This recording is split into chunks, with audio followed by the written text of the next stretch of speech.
স্বাগতম। আজ আমরা দেখব এক আশ্চর্যজনক জাদুর রাজ্যের গল্প, the Chronicles of Narnia, the when, the Witch and the Wardrobe. চার ভাইবোন একটি পুরনো আলমারির মাধ্যমে প্রবেশ করে নার্নিয়া নামের এক রহস্যময় জগতে।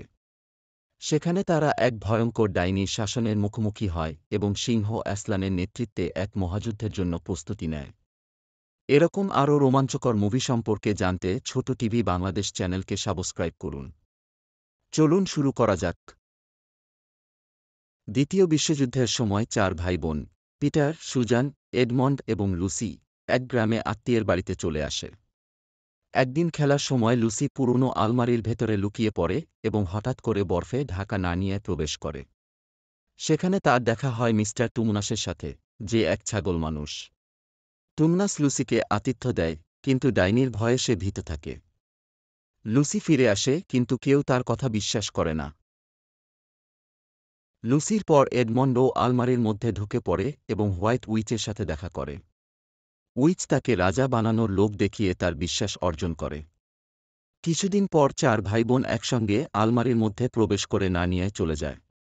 সেখানে তারা টুমনাসের বাড়ি ধ্বংস হয়ে যেতে দেখে এবং বুঝতে পারে দেশটি বিপদের মধ্যে রয়েছে। হঠাৎ এডমন্ড সেই ডাইনির কাছে চলে যায়, কাউকে না জানিয়ে। তারপর তারা শরণার্থীদের সহায়তায় অ্যাসলানের খোঁজে রওনা হয় এডমন্ডকে বাঁচাতে। চার ভাইবোনরা জানতে পারে যে অ্যাসলান নামের এক মহান সিংহ নার্নিয়ার একমাত্র আশা। তারা নদীর ধারে অ্যাসলানের শিবিরে পৌঁছায়, যেখানে অ্যাসলান তাদের সাহস দেয় এবং যুদ্ধের প্রস্তুতি শুরু করে। অ্যাসলানের শক্তি ও নেতৃত্ব তাদের মনোবল বাড়িয়ে তোলে। এডমন্ড উইচের সাথে বিশ্বাসঘাতকতা করে এবং তাকে গোপন তথ্য দেয়। উইচ এডমন্ডকে বন্দী করে ফেলে এবং তাকে হত্যা করার পরিকল্পনা করে। তবে অ্যাসলান নিজের জীবন দিয়ে এডমন্ডকে রক্ষা করার প্রতিজ্ঞা করে। রাতে একটি আবেগপূর্ণ দৃশ্যে অ্যাসলান নিজেকে উইচের সামনে আত্মসমর্পণ করে এবং তার বলিদান দেয়। ডাইনির ধারণা ছিল অ্যাসলান চিরতরে মরে গেছে, কিন্তু পুরনো জাদুর কারণে সে পুনরুজ্জীবিত হয়। এদিকে এডমন্ড ও পিটার যুদ্ধের জন্য তৈরি হয় সেনাদের নিয়ে।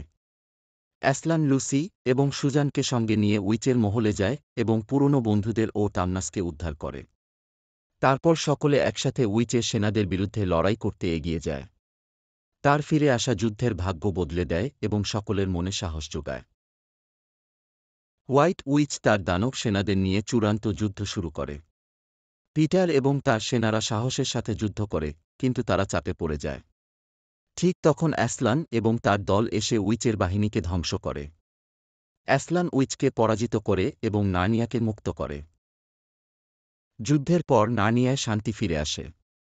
পিটার, সুজান, এডমন্ড এবং লুসি নার্নিয়ার সিংহাসনে বসে এবং দীর্ঘ সময় ধরে রাজত্ব করে।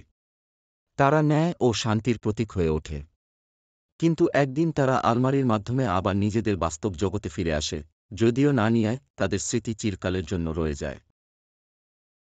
এটা ছিল the Chronicles of Narnia, the when, the Witch and the Wardrobe মুভির অবিশ্বাস্য গল্প। এই মুভি আমাদের সাহস, আত্মত্যাগ এবং বিশ্বাসের গুরুত্ব শেখায় এবং নার্নিয়ার জাদুকরী দুনিয়া সম্পর্কে জানায়। এরকম আরও আকর্ষণীয় মুভি সম্পর্কে জানতে ছোট টিভি বাংলাদেশ চ্যানেলকে সাবস্ক্রাইব করুন এবং লাইক, শেয়ার করে আমাদের পাশে থাকুন। ধন্যবাদ।